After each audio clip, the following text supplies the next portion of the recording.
어머님, 제 돈으로 산 금팔찌. 형님들 손목에 채워주니 살만 나세요? 10년입니다. 새벽 4시부터 기름 냄새에 절어 20인분 제사상을 차린 건 나였고 매달 150만 원씩 어머님 생활비 되며 등골 휜 것도 나였습니다. 그런데 돌아온 건 고생했다는 말 한마디가 아니라 너 같은 살림꾼이 금팔찌가 왜 필요하냐. 남은 음식이나 싸가라는 비수 같은 차별이더군요. 오늘로 호구 며느리 노릇 폐업합니다. 통장 자동이체 해지 버튼을 누르는 손가락에 망설임은 없었습니다. 돈줄 딱 끊고 전화 안 받았더니 한 달 만에 보일러비 없다고 울며 비시는 시어머니, 받은 대로 돌려드리는 조용한 복수 지금 시작합니다. 사연 시작 전 구독, 좋아요 버튼은 사랑입니다. 어둠이 가시지 않은 새벽 4시. 알람 소리도 들리지 않는 적막한 방 안에서 정희 씨는 기계적으로 눈을 떴습니다. 몸이 먼저 반응하는 것이죠. 벌써 10년째입니다. 명절 연휴를 하루 앞둔 이 시간만 되면 마치 누군가 어깨를 짓누르는 듯한 중압감에 심장이 먼저 뜁니다. 정희 씨는 뻐근한 왼쪽 어깨를 주무르며 천천히 몸을 일으켰습니다. 잠을 자도 잔 것 같지 않은 묵직한 피로가 온몸을 감싸고 있었죠. 옆을 보니 남편 재원 씨는 세상을 다 가진 표정으로 코를 골며 깊은 잠에 빠져 있습니다. 정희 씨는 한숨을 삼키며 조용히 방을 나왔습니다. 부엌으로 향하는 발걸음이 무겁습니다. 그녀는 중소기업 격리팀에서 일하고 있습니다. 남들처럼 연휴를 즐기며 쉴 법도 한데 정희 씨에게 명절은 휴가가 아닌 전쟁터입니다. 매년 귀한 연차를 써서 시댁 명절 준비에 온전히 투입되는 것이 당연한 관례가 되어버렸기 때문이죠. 사실 정희 씨 부부의 벌이는 세 형제 중 중간 정도입니다. 하지만 시댁 살림의 80%는 정희 씨의 얇은 월급 봉투에서 나갑니다. 결혼 초 시어머니 김순자 여사는 은근한 목소리로 정희 씨의 손을 잡으며 말했죠. 막내야, 원래 집안의 대소사는 막내가 부모 모시며 챙기는 게 도리란다. 착한 성격에 어른 말씀 거역할 줄 몰랐던 정희 씨는 그 말이 족쇄가 될 줄도 모르고 고개를 끄덕였습니다. 그날 이후 시어머니의 생활비 150만 원과 각종 명절 비용은 자연스럽게 정희 씨의 몫이 되었습니다. 정희 씨는 주방에 불을 켜고 큰 솥을 꺼냈습니다. 새벽 5시 육수를 내리기 위해 멸치와 다시마를 다듬는 손길이 분주합니다. 잠시 솥이 끓기를 기다리며 정희 씨는 텅 빈 거실에서 시댁 식구들을 한 명씩 떠올렸습니다. 71의 시어머니 김순자 여사. 사별 후 혼자 지내며 체면과 서열을 목숨처럼 여기는 분이죠. 큰아들 재혁 씨네는 중견기업 부장의 형님 수연은 학원을 운영하며 가장 넉넉하게 삽니다. 하지만 시어머니에겐 매달 겨우 20만 원만 보낼 뿐입니다. 이빠른 소리 잘하는 형님 수연은 시어머니 앞에서 아부 하나로 모든 고된 일은 피해가곤 하죠. 둘째 재훈 씨네는 자영업자와 간호사 부부인데 형편이 어렵다는 핑계로 아예 용돈을 끊었습니다. 작은 형님 미영은 성격이 불같으면서도 요령이 좋아 시댁일이라면 쏙 빠져나갑니다. 결국 모든 뒷바라지는 묵묵히 제자리를 지키는 막내 며느리 정희 씨의 어깨에만 얹혀 있습니다. 올해만 더하자, 올해까지만 참으면 되겠지. 정희 씨는 7년째 자신에게 이 주문을 걸고 있습니다. 하지만 올해까지만이라는 말은 해마다 명절 증후군처럼 되살아날 뿐이었죠. 부엌 한편에 놓인 수아의 가방을 보니 가슴이 저릿해집니다.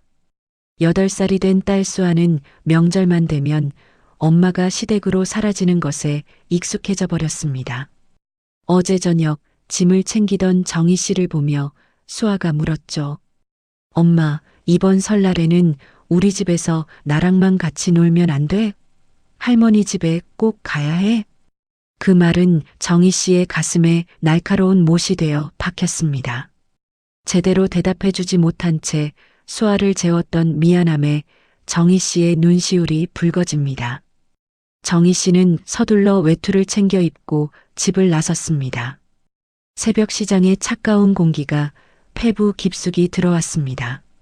갈비용 고기부터 전 재료, 나물 7종, 그리고 사과와 배 같은 과일들까지 제수용품을 하나하나 고르는 정희 씨의 손길이 꼼꼼하면서도 떨립니다. 계산대에 서서 카드를 내밀었습니다. 결제 금액 87만 원. 작년에도 재작년에도 이 모든 비용은 정희 씨의 카드에서 나갔습니다. 형님들은 당연히 막내가 장을 봐오는 것으로 생각할 뿐 돈 한 푼 보태지 않았습니다.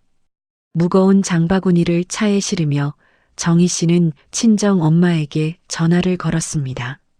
시장 사람들의 소음 속에서 엄마의 목소리가 들려왔습니다. 응, 정희야. 이 새벽에 웬일이니? 엄마, 장 보러 나왔어. 그냥 목소리 듣고 싶어서. 전화기 너머로 엄마의 깊은 한숨이 들려왔습니다. 우리 딸, 올해도 혼자 다 하니? 몸이 남아나야 할 거 아니야. 네가 얼마나 더 버텨야 하는 거니 엄마가 속상해서 잠이 안 온다. 엄마의 걱정 어린 투정에 정희 씨는 억지로 밝은 척 대답했습니다. 엄마 괜찮아. 며느리라면 원래 이런 거지 뭐. 남들도 다 이렇게 살아. 전화를 끊고 나니 코끝이 찡해졌습니다. 하지만 여기서 무너지면 안 된다는 생각에 정희 씨는 솟구치는 눈물을 꾹 참아냈습니다. 집으로 돌아오니 아침 8시였습니다. 그제야 부스스한 얼굴로 일어난 남편 재원 씨가 거실로 나옵니다. 여보, 벌써 장 다 봐왔어? 고생했네. 재원 씨는 장바구니를 힐끗 보더니 소파에 주저앉았습니다. 정희 씨가 아침 식사를 준비하려는데 남편이 핸드폰을 확인하며 말합니다. 나 오늘 형들이랑 골프 약속 있어서 먼저 나가 있을게. 형들이 꼭 나오라네. 여보, 오늘 장 본 거랑 짐이 많은데 같이 옮겨주고 가면 안 돼? 정희 씨의 조심스러운 물음에 재원 씨는 당연하다는 듯 대답합니다. 짐은 내가 차에 다 실어 놓을게. 당신이 나중에 수아 데리고 운전해서 시댁으로 올라와. 나 늦으면 형들한테 혼나거든. 정희 씨는 입을 굳게 다물었습니다. 매번 반복되는 대화에 이제는 기대조차 남아있지 않았습니다. 어떤 항변을 해도 돌아오는 건 가족끼리 왜 그래라는 무책임한 말뿐이라는 걸 잘 알기 때문이죠. 결국 재원 씨는 가벼운 차림으로 집을 나섰고 정희 씨는 홀로 남겨졌습니다. 주차장으로 내려가 자동차 트렁크에 무거운 식재료 박스들을 하나둘 싣기 시작했습니다. 허리가 끊어질 듯 아파왔지만 도와줄 사람은 아무도 없었습니다. 그때 잠옷 차림의 수아가 주차장 입구까지 쫓아 내려왔습니다. 엄마, 나 엄마랑 같이 놀고 싶은데 엄마 할머니 집 가면 일만 하잖아. 집에 있으면 안 돼? 정희 씨는 땀을 닦으며 수아를 안아 올렸습니다. 수아야, 엄마가 할머니 댁 가서 맛있는 거 만들어줄게. 엄마 일 끝나면 같이 놀자. 수아의 머리를 쓰다듬는 정희 씨의 손이 가늘게 떨렸습니다. 일이 금방 끝날 거라는 말은 수아에게 하는 거짓말이자 자신에게 거는 가련한 주문이었습니다. 정희 씨는 알고 있었습니다. 그녀의 일이 끝나는 순간은 언제나 온몸에 기름 냄새가 밴 채 쓰러지기 직전이 되어서야 찾아온다는 사실을요. 정희 씨는 차 문을 닫고 핸들을 꽉 쥐었습니다. 10년째 이어온 이 지독한 굴레가 오늘따라 유난히 무겁게 느껴졌습니다. 차 안을 채운 차가운 냉기만큼이나 정희 씨의 마음속에도 시린 겨울바람이 불어오고 있었습니다. 설날 아침의 공기는 차가웠지만 시댁 거실은 이미 북적이는 열기로 가득했습니다. 오전 9시 정희 씨가 무거운 짐을 들고 현관문에 들어서자마자 들려온 건 따뜻한 환영 인사가 아닌 시어머니의 벼락 같은 핀잔이었죠. 아이고, 막내야. 왜 이리 늦었어? 큰댁 수연이는 벌써 와서 세배하고 안방에서 쉬고 있다. 김순자 여사는 시계를 힐끗 보며 혀를 찼습니다. 정희 씨는 굽혔던 허리를 펴기도 전에 죄송하다는 말을 내뱉어야 했죠.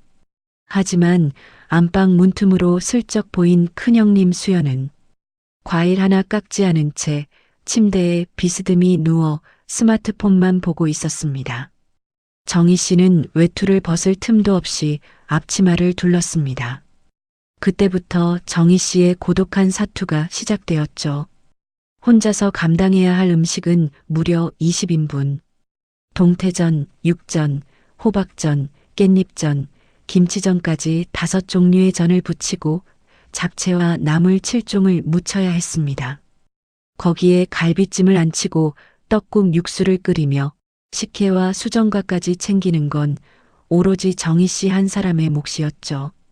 부엌으로 들어온 작은 형님 미영은 채 30분도 지나지 않아 허리를 짚으며 엄살을 부렸습니다.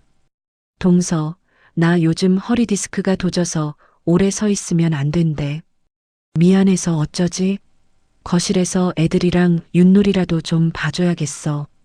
미영 씨가 얄밉게 빠져나간 뒤 큰형님 수연은 부엌 입구에 서서 입으로만 이를 거들었습니다. 동서, 나는 동태전에 기름이 너무 많으면 속이 안 좋더라고.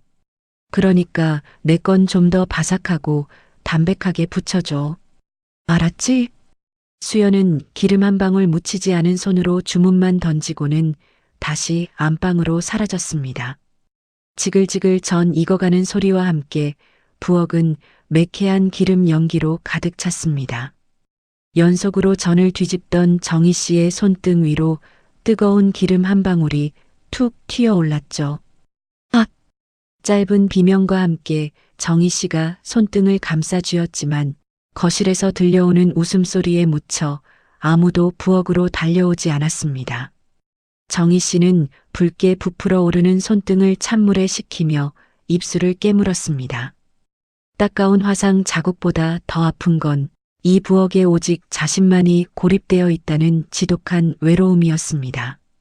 흐르는 수돗물 소리에 섞여 눈물 한 방울이 툭 떨어졌지만 정희 씨는 급히 소매로 눈가를 훔쳤습니다. 어느 정도 정리가 되어갈 무렵 정희 씨는 갓 부쳐낸 전 접시를 들고 안방으로 향했습니다.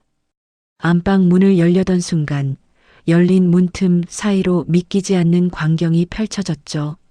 시어머니 김순자 여사가 정성스럽게 싼 보자기를 풀고 있었습니다. 그 안에서 나온 것은 눈이 부시게 반짝이는 빨간 케이스 2개였습니다. 우리 며느리들 그동안 고생 많았다. 이거 지난번 내 환갑 때 아들들이 준 돈 모아서 엄마가 특별히 마련했어. 복순 여사의 손에서 나온 것은 2돈짜리 순금 팔찌 2개였습니다. 시어머니는 수연 씨와 미영 씨의 손목에 팔찌를 직접 채워주며 흐뭇하게 웃었습니다. 큰애는 학원 원장이니 어디 나가서 사람 만날 때 이런 거 하나는 차고 있어야 기가 살지. 우리 둘째도 병원에서 일하는데 손목이 허전하면 되겠니? 너희 품위 유지하라고 해주는 거다. 그때 문 밖에 서 있던 정희 씨와 시어머니의 눈이 마주쳤습니다. 시어머니는 당황한 기색도 없이 차가운 목소리로 덧붙였죠. 막내 너야 뭐 맨날 집에서 살림만 하고 애나 보는데 이런 게 뭐가 필요하겠니? 대신 나중에 갈 때 남은 음식이나 넉넉히 싸가거라. 정희 씨의 손에 들린 접시가 파르르 떨렸습니다. 심장이 바닥으로 뚝 떨어지는 기분이었지만 10년 동안 몸에 밴 노예 같은 습관이 입을 먼저 열었습니다. 아, 네, 어머님. 알겠습니다. 정희 씨는 도망치듯 다시 부엌으로 돌아왔습니다. 하지만 아까와는 달랐습니다. 가슴속 깊은 곳에서 뜨거운 불덩이 같은 것이 치밀어 오르기 시작했죠. 정희 씨는 싱크대 앞에 서서 머릿속으로 숫자를 계산하기 시작했습니다. 시어머니 환갑 때 아들들이 냈다는 그 돈. 큰아들 재혁 씨와 둘째 아들 재훈 씨가 100만 원을 냈지만 막내 재원 씨는 무려 200만 원을 냈습니다. 그 200만 원은 정희 씨가 1년 내내 보너스를 쪼개고 아껴서 마련한 돈이었습니다. 게다가 시어머니가 매달 받아간 생활비 150만 원 역시 대부분 정희 씨의 월급이었습니다. 결국 저 두 형님의 손목에서 번쩍이는 저 금팔찌는 정희 씨의 피땀 어린 돈으로 산 것이나 다름없었습니다. 그 자각이 머리를 때리는 순간 참았던 눈물이 전 반죽 위로 툭툭 떨어졌습니다. 그때 큰형님 수연이 부엌으로 들어와 갓 부친 전을 손으로 집어먹으며 말을 걸었습니다. 동서, 전 부치는 솜씨는 진짜 타고났나 봐. 그래서 어머님도 항상 막내 며느리가 음식 하나는 최고라고 칭찬하시잖아. 수연이의 손목에서 순금 팔찌가 정희 씨의 눈을 찌르듯이 반짝거렸습니다.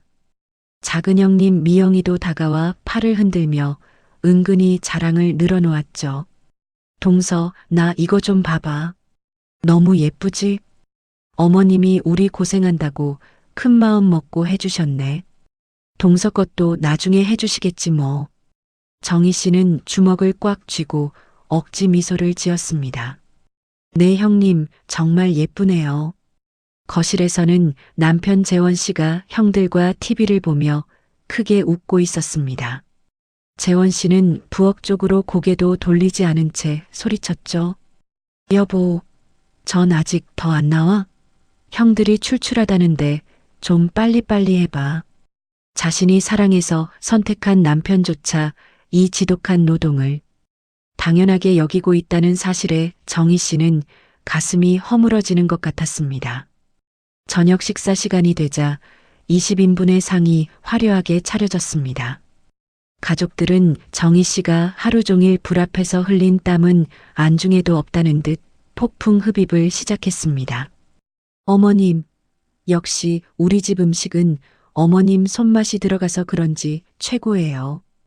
큰아주버님의 칭찬에 시어머니는 숟가락 하나 얹지 않았으면서도 당당하게 공을 가로챘습니다. 그럼 내 자식들 먹일 건데 내가 신경을 얼마나 썼는데. 우리 집 음식은 늘 이래야지. 정작 음식을 만든 정희 씨는 상 끝머리에 앉아 식어버린 떡국 몇 숟가락을 넘기는 게 전부였습니다. 밤 10시가 넘어서야 식사가 끝났고 이제는 산더미 같은 설거지가 정희 씨를 기다리고 있었습니다. 남편 재원 씨는 하품을 하며 안방으로 들어갔습니다. 여보, 나 먼저 잘게. 오늘 형들이랑 술 좀 마셨더니 너무 피곤하다. 정희 씨는 홀로 남은 주방에서 차가운 물에 그릇을 닦았습니다. 이번에는 눈물이 나지 않았습니다. 대신 정희 씨의 표정은 아주 차갑고 단단하게 굳어갔습니다. 새벽 1시 모든 뒷정리를 마치고 마지막 주방 불을 끄기 전 정희 씨는 식탁 위에 놓인 기름때 묻은 앞치마를 보았습니다. 그녀는 그 앞치마를 아주 정갈하고 차분하게 접어 식탁 한가운데에 내려놓았습니다. 10년이면 됐다. 충분히 했어. 정희 씨의 입술 사이로 나지막한 혼잣말이 새어나왔습니다. 어둠 속에서 반짝이는 그녀의 눈빛은 이전의 순종적인 막내 며느리의 것이 아니었습니다. 그것은 10년의 굴레를 스스로 끊어내기로 결심한 한 인간의 비장한 선언이었습니다. 앞치마를 내려놓는 정희 씨의 손길에는 일말의 미련도 남아있지 않았습니다. 이것이 그녀가 시댁 부엌에서 보낸 마지막 명절이 될 것임을 정희 씨는 이미 온몸으로 느끼고 있었습니다. 명절의 끝자락, 어둠이 짙게 깔린 고속도로를 차 한 대가 미끄러지듯 달려갑니다. 운전대를 잡은 정희 씨의 눈은 전방을 향하고 있었지만 마음은 10년 전 그날부터 지금까지의 시간을 훑고 있었죠. 뒷좌석에는 피곤에 지친 8살 수아가 잠들어 있고 조수석에는 형들과 또 술 한 잔을 걸친 남편 재원 씨가 코를 골며 자고 있었습니다. 창밖으로 흐르는 가로등 불빛이 정희 씨의 차가운 얼굴 위로 스쳐 지나갔습니다. 그 불빛을 따라 정희 씨의 머릿속에는 잊으려 애썼던 기억들이 하나둘 플래시백처럼 떠오르기 시작했습니다. 가장 먼저 떠오른 건 결혼 1년 차 풋풋했던 신혼 시절의 기억이었습니다. 시어머니 김순자 여사는 큰며느리 수연 씨의 결혼 기념일이라며 최고급 한우 세트를 직접 보내주었죠. 그 모습을 본 정희 씨가 내심 기대를 품었을 때 시어머니는 단호하게 선을 그었습니다. 막내야, 너희는 아직 신혼이라 둘이서만 있어도 깨가 쏟아지는데 뭘 그렇게 챙기니? 나중에 해줄게, 나중에. 그 나중이라는 말은 10년이 지나도록 정희 씨의 문 앞까지 단 한 번도 찾아오지 않았습니다. 기억은 3년 차 수아를 낳았던 산부인과 병동으로 이어졌습니다. 정희 씨가 수아를 낳았을 때 시어머니는 병실 근처에도 오지 않았습니다. 산후조리원 비용은커녕 축하한다는 따뜻한 전화 한 통 조직 없었죠. 이유는 명확했습니다. 아들을 못 낳아서 섭섭하다. 첫 손주도 아니고 계집애를 낳았는데 내가 가서 뭐 하겠니? 하지만 큰며느리 수연 씨가 손자를 낳았을 때는 달랐습니다. 시어머니는 산후조리원비 전액을 지원한 것은 물론 아이의 손목에 굵직한 금반지를 끼워주며 2주 동안 상주하며 상구안을 도왔습니다. 그 극명한 차별을 겪으면서도 정희 씨는 어른들의 생각이니 어쩔 수 없지라며 스스로를 달래야만 했습니다.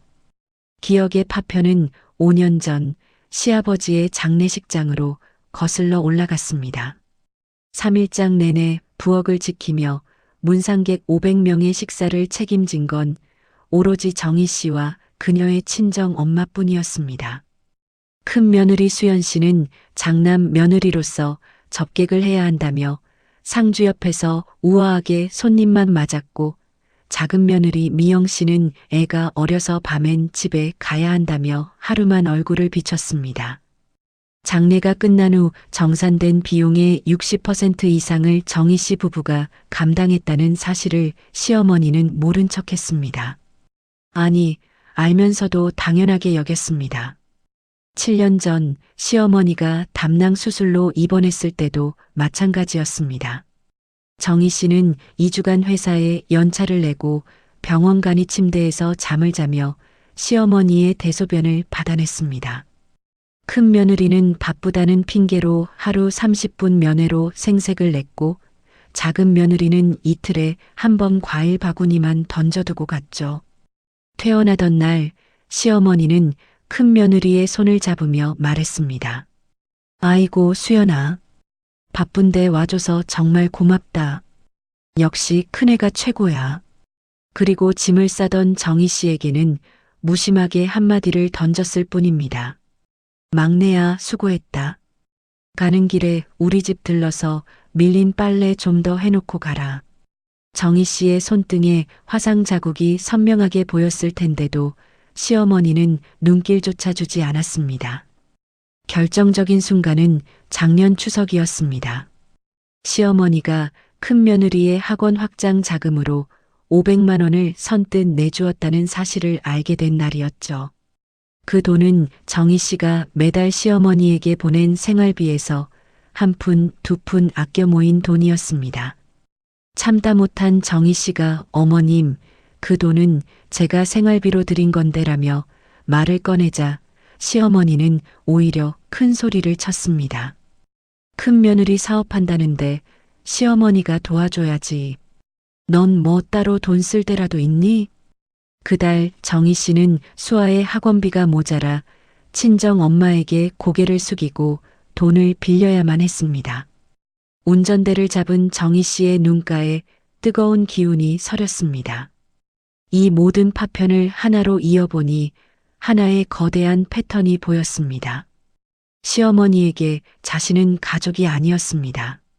부족한 시대꽃간을 채우는 돈줄이자 힘든 일을 묵묵히 처리하는 노동력일 뿐이었습니다.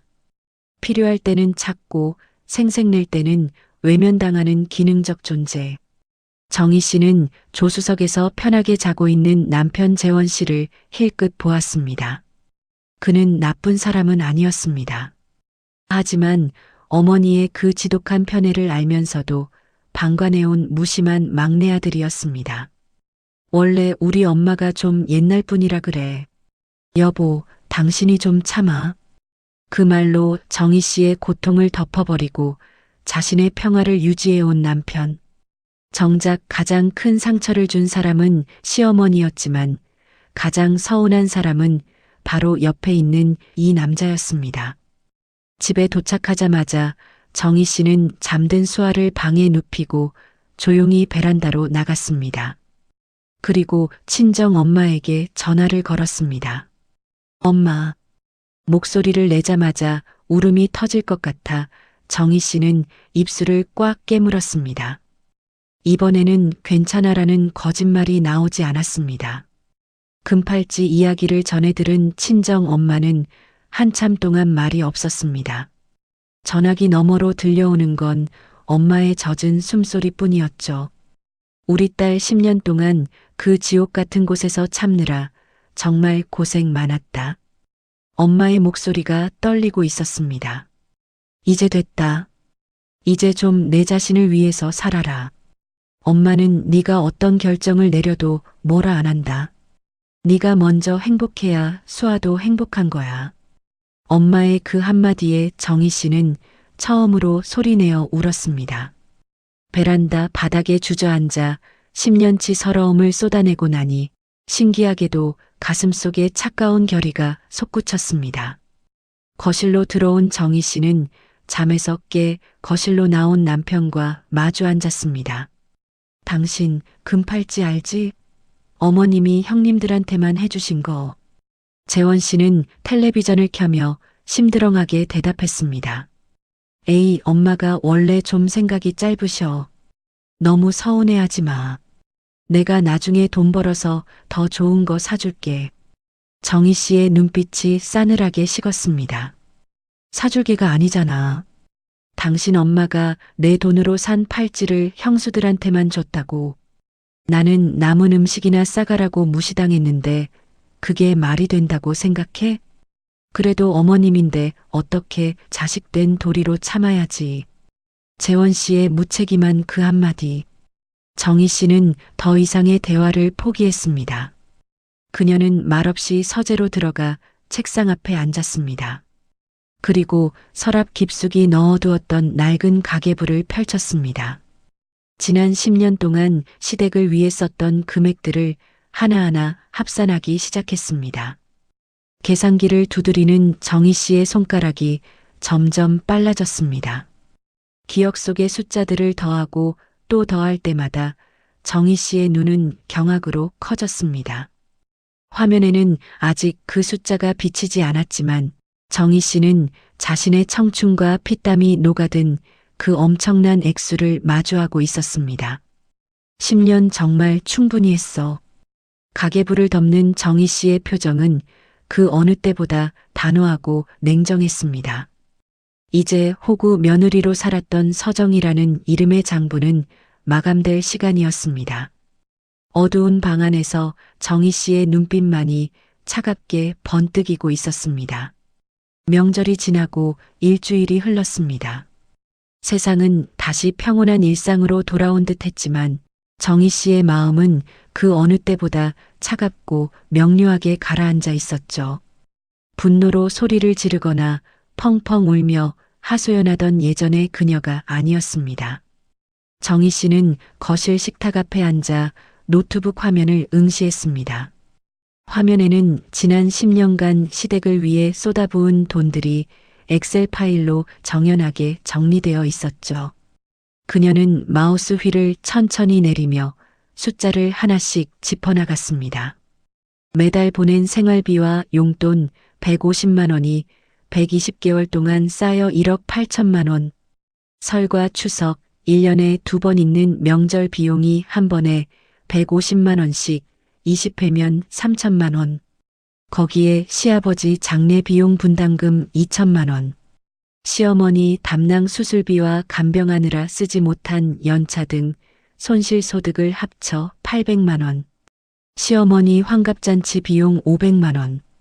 시누이 결혼 축의금을 포함한 각종 경조사비 1,200만 원까지. 마지막 줄에 찍힌 총합계를 본 정희 씨의 눈이 가늘게 떨렸습니다. 2억 5,500만 원. 정희 씨는 화면을 멍하니 바라보다 담담하게 중얼거렸습니다. 이 돈이면 우리 수아 대학까지 보내고도 남았겠다. 그녀의 목소리에는 허탈함보다 깊은 결의가 서려 있었습니다. 퇴근하고 돌아온 남편 재원 씨가 소파에 주저앉으며 말을 걸었습니다. 여보, 나 배고픈데 저녁 뭐 먹어? 정희 씨는 대답 대신 노트북을 재원 씨 쪽으로 돌렸습니다. 여보, 이리 좀 와서 앉아봐. 보여줄 게 있어. 재원 씨는 영문도 모른 채 다가와 화면을 보더니 인상을 찌푸렸습니다. 이게 뭐야? 웬 숫자야? 정희 씨는 아주 차분한 어조로 설명하기 시작했습니다. 내가 지난 10년 동안 당신 가족을 위해 쓴 돈이야. 총 2억 5천만 원이 넘네. 재원 씨의 눈이 휘둥그레졌습니다. 뭐? 2억 5천? 에이, 계산이 잘못된 거 아니야? 무슨 돈을 그렇게 많이 써? 잘못된 거 없어. 여기 항목별로 다 적혀 있잖아. 당신 형들은 10년 동안 다 합쳐서 5천만 원도 안 썼을 거야. 나는 더 이상 이 구조에서 바보처럼 손해보는 역할 안 해. 재원 씨는 당황해서 말을 더듬었습니다. 아니, 그래도 갑자기 왜 이래? 좀 과한 거 아니야? 정희 씨는 가계부 페이지를 한 장 한 장 넘기며 시댁 경조사가 있을 때마다 자신이 감당했던 지출 항목들을 소리내어 읽어주었습니다. 재원 씨는 점점 할 말을 잃고 고개를 숙였습니다. 정희 씨는 싸늘한 눈빛으로 남편을 바라보며 선언했습니다. 과한 건 10년 동안 당신 어머니가 나한테 한 짓이야. 명절에 금팔찌 못 받아서 이러는 거 아니야. 그건 도화선일 뿐이지. 본질은 당신 어머니가 나를 사람으로 안 본다는 거야. 그냥 돈 나오는 자판기, 일 시키기 편한 일꾼 정도로만 생각한 거지. 재원 씨가 입을 떼지 못하자 정희 씨가 쐐기를 박았습니다. 당신 효도는 당신 돈으로 해. 내 맞벌이 월급에서 나가던 시댁 용돈, 오늘부로 끝이야. 여보, 내가 엄마한테 잘 말씀드릴게. 화 좀 풀어. 아니, 말씀드리지 마. 구질구질하게 설명할 필요 없어. 그냥 돈을 안 보내면 돼. 당신이 효도하고 싶으면 당신 월급 쪼개서 보내. 나는 오늘부터 단 1원도 안 보낼 거니까. 말을 마친 정희 씨는 핸드폰을 집어들었습니다. 그리고 주저없이 은행 앱을 실행했습니다. 매달 25일이면 시어머니 계좌로 어김없이 빠져나가던 150만 원의 자동이체 항목. 정희 씨는 해지 버튼 위에 손가락을 올렸습니다. 1초의 망설임도 없었죠. 자동이체가 해지되었습니다. 화면에 뜬 짤막한 메시지를 확인하는 순간 정희 씨의 가슴 속에서 묵은 체증이 씻겨 내려가는 듯한 해방감이 몰려왔습니다. 그리고 두 번째, 시어머니 명의로 예약해 두었던 연 120만 원짜리 프리미엄 건강검진센터에 전화를 걸었습니다. 네, 예약 취소 부탁드립니다. 네, 환불은 결제했던 카드로 해주세요. 이어 매달 배달되던 홍삼과 관절 영양제 정기 구독도 모두 취소했습니다. 전화 몇 통으로 시댁과 얽힌 경제적 실타래가 툭툭 끊겨나갔습니다. 세 번째, 정희 씨는 카카오톡 시댁 가족 단톡방을 열었습니다. 아무 말 없이 어떤 인사도 남기지 않고 나가기 버튼을 눌렀습니다. 정희님이 나갔습니다. 단 한 줄의 문장만을 남긴 채 그녀는 소음 가득했던 그 방에서 탈출했습니다. 번호를 차단하지는 않았습니다. 다만 이제부터 걸려오는 전화는 받지 않을 것이고 문자는 읽더라도 답하지 않을 것입니다. 말 그대로 투명 인간 모드로 들어간 것이죠. 옆에서 이 과정을 지켜보던 재원 씨의 얼굴이 하얗게 질렸습니다. 그는 황급히 자신의 급여 통장을 열어 계산기를 두드리기 시작했습니다. 주택대출 원리금 상환하고 보험료 내고 수아 교육비에 우리 집 공과금까지 빼고 나면 재원 씨의 손가락이 멈췄습니다. 남는 돈은 월 30만 원도 채 되지 않았습니다. 정희 씨가 대주던 150만 원은커녕 당장 어머니 생활비로 50만 원을 보내는 것조차 불가능한 현실에 직면한 것이죠. 그제야 재원 씨는 깨달았습니다. 자신의 가정이 누려온 평화와 시댁에 생색내며 보냈던 세월이 오롯이 아내의 피땀 어린 희생 위에 세워진 사상 누각이었다는 사실을요. 정희 씨는 재원의 당혹감을 뒤로하고 새로운 통장을 개설했습니다. 매달 시댁으로 버려지던 150만 원과 각종 부대 비용. 그녀는 그 돈을 수아의 교육 적금과 오직 자신만을 위한 서정의 통장에 나눠 넣었습니다. 정희님, 첫 입금 150만 원을 축하드립니다. 핸드폰에 뜬 메시지를 보며 정희 씨는 10년 만에 처음으로 진심 어린 미소를 지었습니다. 그녀는 베란다로 나가 친정 엄마에게 전화를 걸었습니다. 엄마, 나 방금 시댁 용돈 다 끊었어. 자동이체 해지했어. 전화기 저편에서 엄마의 젖은 목소리가 들려왔습니다. 잘했다. 정말 잘했어. 우리 딸 장하다. 옆에서 내 아버지도 듣고 있는데 지금 엄지손가락을 번쩍 들고 있다. 뒤이어 스피커폰 너머로 아버지의 쩌렁쩌렁한 목소리가 들려왔습니다. 우리 딸 장하다. 진작 그랬어야지. 이제 내 마음대로 살아라. 정희 씨는 아버지의 응원에 결국 참았던 웃음을 터뜨렸습니다. 밤이 깊어지자 재원 씨가 캔맥주 2개를 들고 정희 씨 곁으로 다가왔습니다. 그는 평소보다 낮고 조심스러운 목소리로 입을 열었습니다. 여보, 미안해. 내가 그동안 정말 몰랐던 것 같아. 아니, 알면서도 내가 편한 쪽으로만 생각하고 당신 고생을 외면했어. 정희 씨는 맥주를 한 모금 마신 뒤 무표정하게 남편을 바라보았습니다. 나한테 미안하다고 입으로만 하지 마. 그 미안함을 행동으로 증명해. 이제 당신 월급으로 당신 어머니 부양해봐. 그리고 다음에 당신 어머니가 돈 안 들어왔다고 난리치면 당신이 직접 엄마한테 말해. 내가 아니라 당신이 해결하라고. 재원 씨는 말없이 고개를 끄덕였습니다. 하지만 그가 평생을 의존해온 어머니의 불호령을 감당할 수 있을지는 알 수 없었죠. 정희 씨는 침실로 들어와 화장대 앞에 앉았습니다.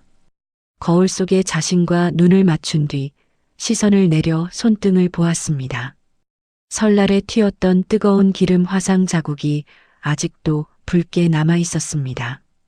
정희 씨는 손가락으로 그 흉터를 가만히 어루만지며 다짐했습니다. 이 흉터가 마지막이야. 다시는 나를 상처 입히게 두지 않을 거야. 그녀는 화장대 불을 껐습니다. 어둠 속에서도 정희 씨의 눈동자는 길을 잃지 않은 채 단단하게 빛나고 있었습니다.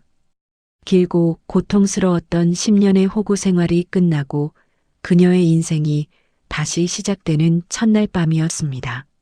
명절이 끝나고 2주가 흐른 뒤였습니다. 시어머니 김순자 여사는 여느 달과 다름없이 통장 정리를 하러 은행으로 향했죠. 매달 25일이면 어김없이 찍히던 막내 며느리 150만 원이라는 숫자를 확인하기 위해서였습니다. 하지만 기계가 뱉어낸 통장에는 정적만이 감돌았습니다. 이게 왜 안 찍혀? 이체가 좀 늦나 보네. 김순자 여사는 대수롭지 않게 여기며 며칠을 더 기다렸습니다. 그러나 약속된 날짜에서 5일이 지나고 10일이 지나도 통장 잔고는 요지부동이었습니다. 잔액은 겨우 몇만 원 남짓. 순자 여사는 슬슬 불안해지기 시작했습니다. 당장 내일이 아파트 관리비 35만 원이 빠져나가는 날이었기 때문이죠. 어디 관리비뿐인가요? 암보험을 포함한 각종 보험료 20만 원, 무릎과 혈압 약값 15만 원, 기본적인 식비 30만 원, 거기에 문화센터와 친목회 회비 15만 원, 각종 경조사비 20만 원까지. 한 달을 사람답게 살기 위해서는 최소 135만 원이 필요했습니다. 하지만 순자 여사가 쥐고 있는 고정 수입은 국가에서 나오는 국민연금 40만 원뿐이었습니다. 결국 150만 원이라는 돈줄이 끊긴다는 건 순자 여사의 세계가 멈춘다는 뜻이었죠. 순자 여사는 떨리는 손으로 막내 아들 재원 씨에게 전화를 걸었습니다. 재원아, 이번 달 돈이 아직 안 들어왔다. 너가 정희한테 좀 물어봐라. 무슨 일이 있는 거냐? 전화기 너머 재원 씨의 목소리는 평소보다 무겁고 망설임이 가득했습니다. 어머니, 저기 앞으로 정희가 아니라 제가 돈을 보내기로 했어요. 순자 여사는 눈을 동그랗게 떴습니다. 뭐? 네가 보내? 아니, 정희가 하던 걸 왜 네가 해? 월급으로 생활이 되겠니? 그러니까요. 어머니 우선은 이번 달 사정이 좀 안 좋아서 이것밖에 못 보내요. 잠시 후 핸드폰 알람이 울렸습니다. 통장에 찍힌 금액은 겨우 30만 원. 순자 여사는 뒷목이 뻣뻣해지는 기분이 들었습니다. 30만 원? 야, 이 돈으로 뭘 하라는 거야? 내 약값하고 관리비 내면 끝인데 나는 굶어 죽으라는 거냐? 재원 씨는 한숨을 내쉬며 대답을 피했습니다. 다급해진 순자 여사는 금팔찌를 채워주며 아꼈던 큰 며느리 수연 씨에게 연락했습니다. 수연아, 이 시엄마가 지금 사정이 좀 어렵다. 막내가 이번 달 용돈을 터무니없이 줄여보냈네. 큰아들이 좀 보태줘야 하지 않겠니? 평소라면 싹싹하게 대답했을 수연 씨의 목소리가 오늘은 유난히 날카로웠습니다. 어머님, 저희라고 여유 있는 거 아니잖아요. 지금 학원 확장한다고 대출받은 게 얼마인데요. 원금 갚기도 빠듯해요. 그냥 재원 서방님네한테 잘 말씀하세요. 원래 어머니 모시는 건 막내가 하기로 한 거였잖아요. 순자 여사는 가슴이 철렁했습니다. 수연 씨가 작년에 학원 보증금이라며 빌려간 500만 원도 아직 한 푼 갚지 않은 상태였죠. 팔찌까지 선물하며 그렇게 예뻐했건만 정작 돈 이야기가 나오자 수연 씨는 남보다 못한 남처럼 굴었습니다. 마지막 희망을 품고 작은 며느리 미영 씨에게 전화를 걸었습니다. 미영아, 시엄마 통장이 지금 텅텅 비었다. 생활비가 없어서 보일러도 못 켤 판이야. 그러자 미영 씨는 기다렸다는 듯 쏘아붙였습니다. 어머님, 저희 애들 학원비가 한 달에 얼마인지 아시죠? 남편 수입도 프리랜서라 들쭉날쭉하고요.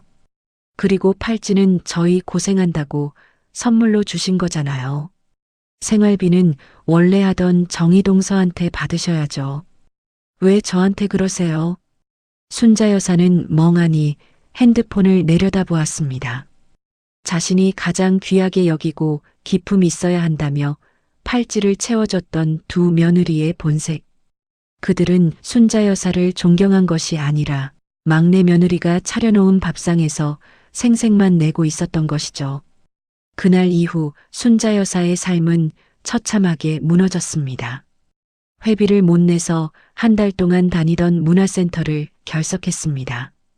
친한 친구들이 왜 안 나오느냐고 묻자 순자 여사는 구질구질한 변명을 늘어놓아야 했죠. 아유, 요즘 좀 바쁜 일이 있어서 그래. 우리 애들이 여행 가자는 걸 내가 말렸잖아. 입으로는 큰 소리를 쳤지만 속으로는 깎여나가는 체면 때문에 자괴감이 밀려왔습니다.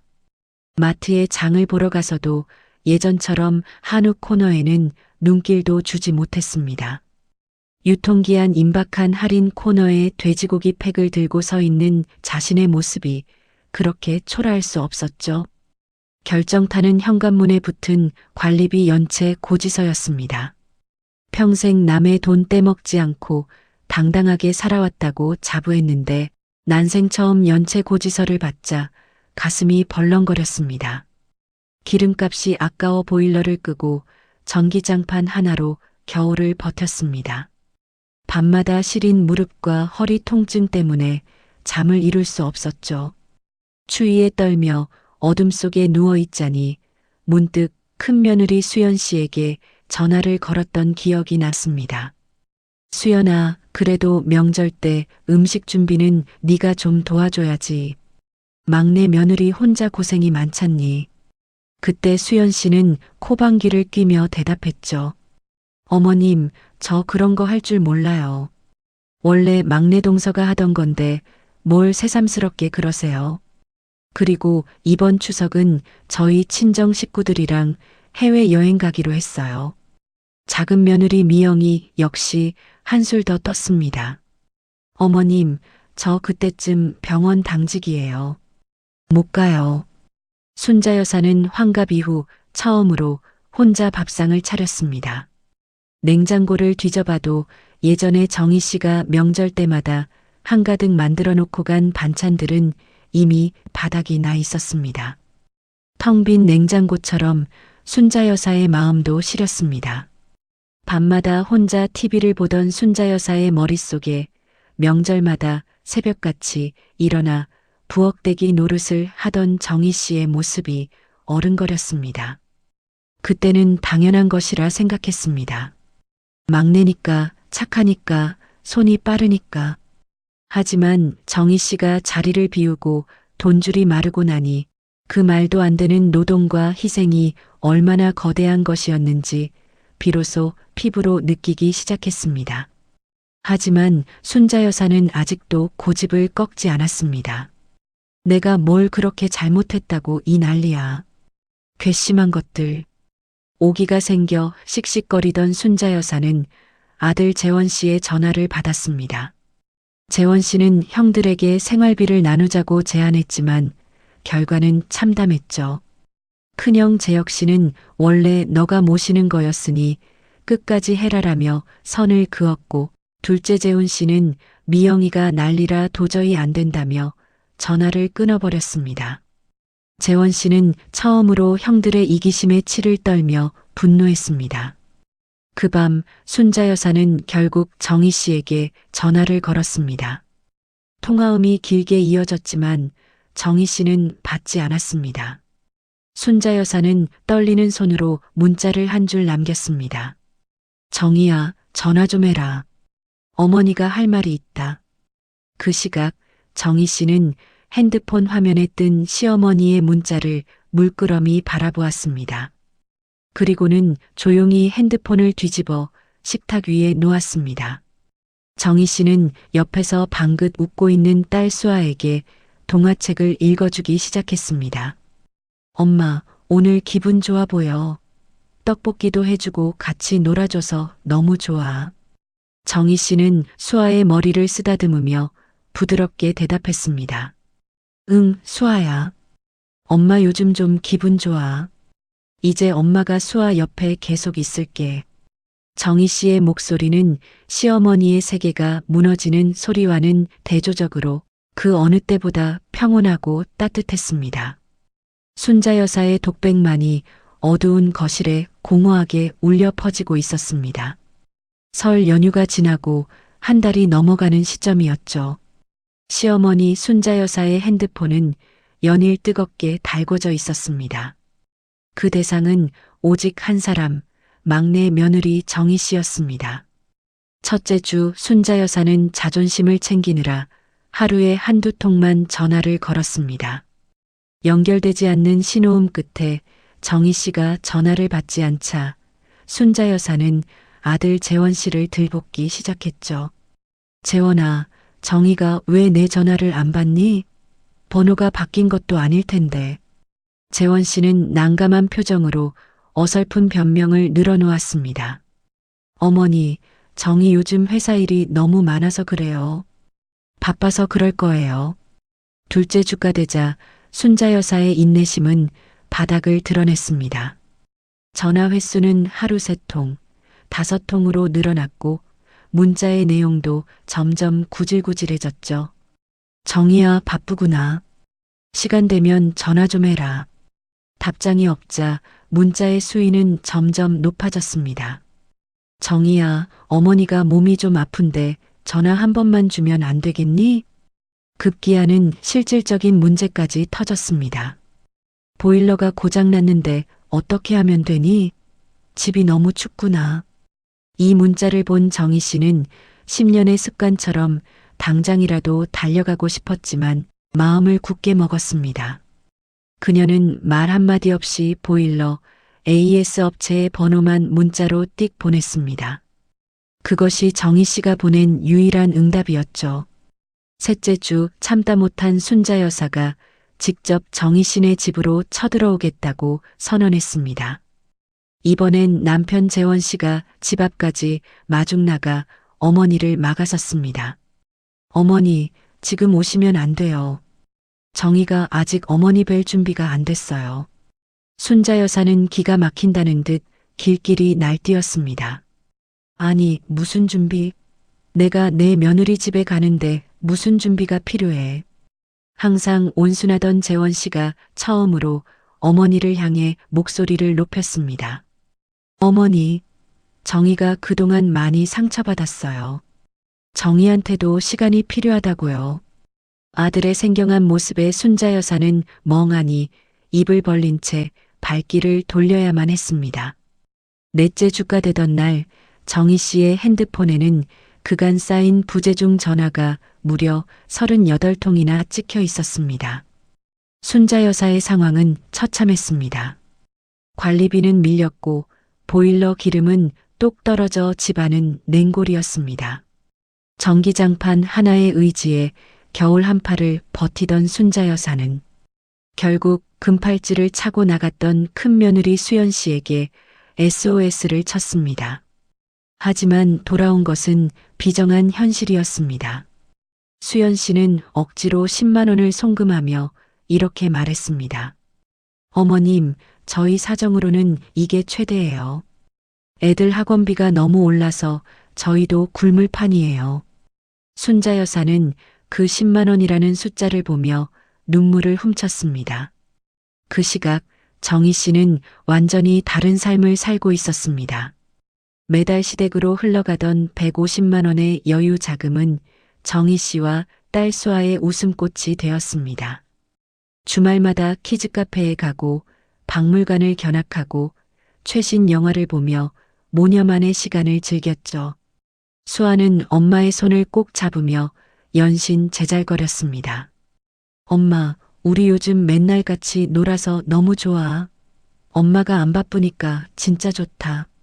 그 말에 정희 씨는 10년간의 죄책감이 씻겨 내려가는 것을 느꼈습니다. 정희 씨는 자신을 위한 투자도 시작했습니다. 평일 퇴근 후 요가 수업을 등록해 굳어있던 몸을 깨우기 시작했죠. 10년 만에 처음으로 며느리나 엄마가 아닌 서정의 자신만을 위한 시간을 가진 것입니다. 또한 그동안 제대로 챙기지 못했던 친정 부모님께 50만 원을 보냈습니다. 친정 아버지는 깜짝 놀라 전화를 하셨죠. 딸아, 이게 웬 돈이야? 너희 쓸 것도 부족할 텐데. 아빠, 그동안 못 드린 거 이제 조금씩 드릴게요. 저 이제 돈 많아요. 수화기 너머로 친정 엄마의 억눌린 울음소리가 들려오자 정희 씨의 마음도 뭉클해졌습니다. 직장에서의 태도도 달라졌습니다. 명절 준비와 시댁 행사에 연차를 쏟아붓느라 포기했던 업무 전문 교육을 신청했습니다. 그리고 상사에게 당당하게 승진 의향을 내비치며 일에 대한 열정을 다시 불태웠습니다. 집안 풍경도 바뀌었습니다. 남편 재원 씨는 서투른 솜씨지만 직접 저녁찌개를 끓이기 시작했습니다. 수아를 학원에 데려다 주는 것도 이제 재원 씨의 몫이 되었죠. 그는 정희 씨의 눈치를 보며 조심스럽게 말했습니다. 여보, 나도 그동안 잘못한 거 알아. 나도 좀 바뀌려고 노력할게. 정말이야.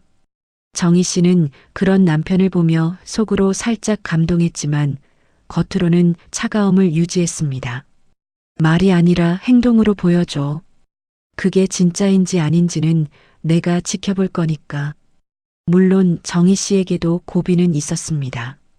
밤늦게 시어머니의 38통 부재중 전화를 확인할 때면 가슴 한쪽이 찌릿했습니다. 나이 드신 분이 혼자 그 추운 집에서 어떻게 지내실까 하는 생각이 머릿속을 스쳤죠. 하지만 그때마다 정희 씨는 손등에 남은 붉은 기름 화상 자국을 보았습니다. 10년을 참았는데 고작 한 달 못 참을까? 내 가치를 제대로 알게 될 때까지 흔들리지 말자. 그녀는 다시 한번 마음을 단단히 고쳐먹었습니다. 한편 고립된 순자 여사의 집으로 오래된 친구 복자가 찾아왔습니다. 냉골인 집안 꼬락서니를 본 복자 씨는 사정을 전해 듣고는 혀를 찼습니다. 순자야, 내가 친구니까 하는 말인데 너 이번에 진짜 잘못한 거야. 내가 뭘? 며느리가 돼서 시어머니 전화를 38통이나 씹는 게 제정신이니? 복자 씨는 답답하다는 듯 소리를 높였습니다. 야, 막내 며느리가 10년 동안 내 생활비 다 대고 들었잖아. 그런데 팔찌는 일도 안 한 딴 며느리들한테만 주면 걔가 사람인데 화가 안 나겠어? 그건 사람이 그러면 안 되는 거야. 순자 여사는 내가 뭐라고 반박하려다 말을 잇지 못했습니다. 친구의 날선 일침에 가슴 한구석이 덜컥 내려앉는 기분이었죠. 처음으로 자신의 편애와 차별이 객관적으로 얼마나 잔인했는지 돌아보게 된 순간이었습니다. 그날 밤 순자 여사는 한참을 고민하다 정희 씨에게 긴 장문의 문자를 보냈습니다. 정희야, 내가 생각이 참 많았다. 내가 많이 모자랐구나. 전화 한 번만 받아다오. 얼굴 보고 얘기 좀 하자. 정희 씨는 그 문자를 찬찬히 읽어 내려갔습니다. 예전 같았으면 당장 전화를 걸어 죄송하다고 했겠지만 이제는 달랐습니다. 그녀는 화면 위에 단 4글자를 정성스럽게 적어 보냈습니다. 준비되면요. 그 4글자 뒤에 마침표 하나. 순자 여사는 핸드폰 화면에 뜬 그 짤막한 답장을 밤새도록 응시하고 또 응시했습니다. 그것은 10년간 무시당했던 며느리가 시어머니에게 던지는 가장 조용하고도 강렬한 경고였습니다. 정희 씨는 핸드폰을 끄고 깊은 잠에 들었습니다. 그녀의 얼굴에는 그 어느 때보다 평온한 미소가 감돌고 있었습니다. 보일러조차 맘 편히 켜지 못하는 냉골 같은 방에서 한 달을 버틴 시어머니 순자 여사. 친구 복자의 뼈아픈 일침과 텅 빈 통장을 번갈아 보며 그녀는 비로소 지독한 현실을 깨달았습니다. 자신이 가장 아끼고 기품이 있다 치켜세웠던 두 형님 며느리는 정작 시어머니가 굶든 말든 관심조차 없다는 것을요. 순자 여사는 깊은 한숨을 내쉬며 결단을 내렸습니다. 그래, 그 팔찌를 돌려받아서 정희에게 주자. 그러면 정희 마음도 좀 풀리겠지. 그녀는 떨리는 손으로 큰 며느리 수연 씨에게 전화를 걸었습니다. 수연아, 내가 준 팔찌 있잖니. 미안한데 그거 좀 나한테 다시 돌려주면 안 되겠니? 수화기 너머로 잠시 정적이 흐르더니 수연 씨의 날카로운 목소리가 터져 나왔습니다. 네. 어머님, 이게 지금 무슨 말씀이세요? 선물로 주신 걸 왜 이제 와서 돌려달라고 하세요? 그게 사정이 좀 생겨서 그래. 그거 다시 받아서 정희한테 줘야 할 것 같구나. 순자 여사의 말에 수연 씨의 목소리는 더욱 싸늘하게 식었습니다. 어머님, 그건 좀 아니죠. 준 건 준 거지 어떻게 다시 뺏어요? 그럼 처음부터 정희 동서한테 주시지 그러셨어요. 내가 생각이 짧았다. 내가 정말 잘못 생각했어. 그러니까 수연아, 이번만 좀 돌려다오. 못 드려요. 이미 제 손목에 있는 제 물건인데 제가 왜 드려요? 저 바쁘니까 끊을게요. 수연 씨는 대답을 듣지도 않고 전화를 끊어버렸습니다. 당황한 순자 여사는 큰아들 재혁 씨에게 전화를 걸어 하소연했죠. 하지만 재혁 씨 역시 어머니의 편이 아니었습니다. 엄마, 수연이 말이 맞아. 이미 준 걸 뺏는 법이 어디 있어.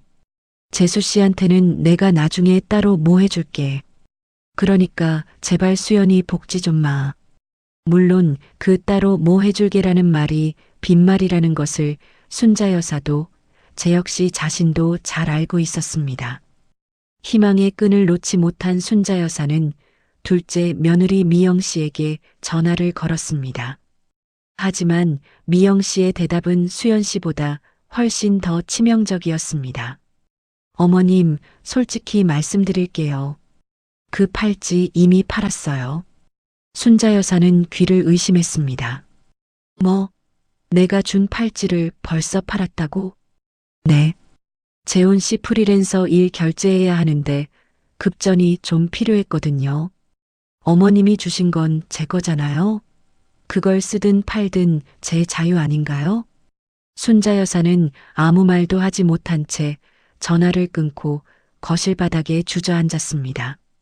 그녀의 눈에서 굵은 눈물이 뚝뚝 떨어졌습니다. 금팔찌를 채워줄 때만 해도 자신을 최고 어머님이라 부르며 이빠른 소리를 하던 며느리들이었습니다. 하지만 정작 시어머니가 공경에 처하자 돈 몇 푼 앞에서는 한치의 양보도 없는 남보다 못한 존재들이 되어버린 것이죠. 그 시각 막내 아들 재원 씨는 형들에게 연락해 긴급 전화 컨퍼런스를 제안했습니다. 형들, 더 이상은 안 되겠어. 우리 어머니 생활비 이제부터 딱 분담하자. 내 와이프가 10년 동안 혼자 다 됐어. 이제 정의는 손 뗐으니까 형들이 나서야 해. 그러자 큰형 재혁 씨가 코방귀를 뀌며 대답했습니다. 야, 재원아. 그건 내 처가 자처해서 한 일이잖아. 우리가 언제 너희더러 다 하라고 시켰어? 재원 씨는 참았던 분노가 폭발했습니다. 형? 자처한 게 아니라 형들이 아무도 안 하니까 정의가 뒤에서 묵묵히 다 한 거잖아. 그걸 어떻게 자처했다고 말해? 둘째 재훈 씨도 끼어들었습니다. 재원아, 나도 프리랜서라 사정 어려운 거 알잖아. 미영이가 간호사 일해서 번 돈으로 겨우 사는데 내가 무슨 여유가 있겠니? 재원 씨는 허탈한 웃음을 터뜨렸습니다. 형들은 사정이 어렵고 나만 사정이 괜찮아?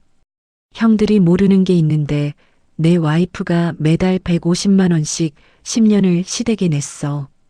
명절이며 병원비며 다 합치면 그 돈이 2억이 넘는다고. 전화기 너머로 정적이 흘렀습니다. 2억? 그렇게 많이 넣었어? 재혁 씨의 당황한 목소리가 들려왔습니다. 형, 몰랐지? 관심이 없었으니까 몰랐겠지. 정희는 10년 동안 그렇게 희생했는데 형수들은 팔찌 받고 정희 무시했어. 이게 말이 돼? 하지만 형들의 태도는 여전했습니다. 결국 가족회의는 어떤 합의도 도출하지 못한 채 결렬되었습니다. 형들은 서로의 눈치만 보며 분담 약속을 회피하기에 바빴죠. 전화를 끊은 재원 씨는 머리를 감싸쥐었습니다. 형들에게 기대하는 것이 얼마나 어리석은 일인지 비로소 뼈저리게 각성한 것입니다. 그는 침대에 앉아있는 정희 씨에게 다가가 고개를 숙였습니다. 정희야, 정말 미안해. 형들한테 기대하는 게 내 바보 같은 욕심이었어. 나라도 이제 제대로 할게. 내가 지켜줄게. 그날 이후 재원 씨는 자신의 용돈을 쪼개고 아껴서 시어머니에게 50만 원을 보내기 시작했습니다. 정희 씨가 대주던 150만 원에 비하면 턱없이 부족했지만 남편 본인의 돈으로 직접 부모를 부양하기 시작했다는 사실에 정희 씨는 묘한 기분을 느꼈습니다. 정희 씨는 이 모든 아수라장을 남편을 통해 전해 들으면서도 결코 직접 개입하지 않았습니다. 그녀는 느긋하게 차를 마시며 무심하게 대답했죠. 여보, 이건 내 전쟁이 아니야. 당신 가족들의 전쟁이지. 나는 이제 밖에서 구경만 할게. 정희 씨의 이 단호한 태도는 오히려 그녀를 더 강하고 범접할 수 없는 존재로 만들었습니다. 한편 재원 씨는 어머니의 생활비 내역을 정리하다가 충격적인 사실을 하나 더 발견했습니다. 시어머니가 예전에 큰며느리 수연 씨에게 빌려준 500만 원 외에도 지난 수년간 큰아들 재혁 씨에게 사업 미천이라며 수천만 원을 몰래 보내고 있었다는 증거를 찾은 것입니다. 그 돈의 출처는 명백했습니다. 정희 씨가 매달 시어머니의 노후를 위해 보냈던 소중한 생활비였습니다. 재원 씨는 주먹을 불끈 쥐며 분노했습니다. 자신의 아내가 전을 부치고 기름 화상을 입어가며 벌어온 돈이 정작 편하게 팔찌나 차고 있던 형님네 사업 자금으로 흘러들어갔다는 사실에 눈물이 났습니다. 결국 순자 여사는 두 며느리에게 팔찌를 단 한 개도 돌려받지 못했습니다. 그녀는 재원이 보내준 50만 원으로 간신히 한 달을 버티며 난생 처음으로 가난과 외로움의 무게를 실감했습니다. 절망 끝에 순자 여사는 다시 정희 씨의 번호를 눌렀습니다. 신호음이 가고 드디어 정희 씨가 전화를 받았습니다. 네, 어머니. 차갑고도 고요한 정희 씨의 목소리가 들려오자 순자 여사는 목이 메어 아무 말도 할 수 없었습니다. 드디어 며느리와 시어머니 두 사람의 진짜 대화가 시작되려 하고 있었습니다. 설 연휴로부터 2달이라는 시간이 흘렀습니다. 정막만이 흐르던 정희 씨의 핸드폰에 다시 시어머니 순자 여사의 이름이 떴습니다. 정희 씨는 한참을 응시하다 천천히 통화 버튼을 눌렀습니다. 정희야, 나다. 수화기 넘어 들려오는 순자 여사의 목소리는 예전의 기세등등함은커녕 금방이라도 끊어질 듯 가늘게 떨리고 있었습니다. 정희 씨는 감정을 억누르며 차분하게 대답했습니다. 네, 어머니. 하실 말씀 있으시면 만나서 하시죠. 그래, 만나자. 내가 내 집 근처로 갈까? 정희 씨는 주저없이 말을 이었습니다. 아니요. 제가 장소 정해서 연락드릴게요. 시댁 말고 중간쯤에 있는 카페에서 뵀으면 해요. 정희 씨는 스스로 주도권을 쥐었습니다. 10년 동안 시어머니의 집은 그녀에게 명령이 떨어지고 노동이 집행되는 일방적인 영역이었죠. 하지만 이번에는 달랐습니다. 그녀가 정한 중립적인 공간에서 그녀가 정한 시간에 시어머니를 마주하기로 한 것입니다. 약속된 주말 오후 한 카페의 구석진 자리에서 정희 씨는 시어머니를 기다렸습니다. 잠시 후 문을 열고 들어오는 노인의 모습에 정희 씨는 순간 가슴이 덜컥했습니다. 불과 한 달 반 전만 해도 빳빳하게 풀먹인 옷감처럼 깐깐했던 순자 여사가 아니었습니다.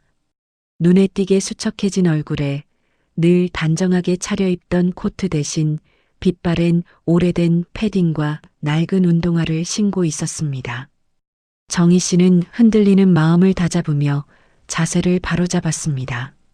순자 여사는 정희 씨의 맞은편에 앉자마자 고개를 숙였습니다. 애미야, 내가 생각이 참 짧았다. 순자 여사의 입술이 파르르 떨리더니 결국 울먹이는 목소리가 새어나왔습니다. 내가 너를 너무 만만하게 봤어. 네가 뒤에서 묵묵히 다 해주니까 그게 당연한 건 줄만 알았지. 정희 씨는 대답 대신 시어머니를 물끄러미 바라보았습니다. 그 큰애랑 둘째한테 팔찌 준 거 말이다.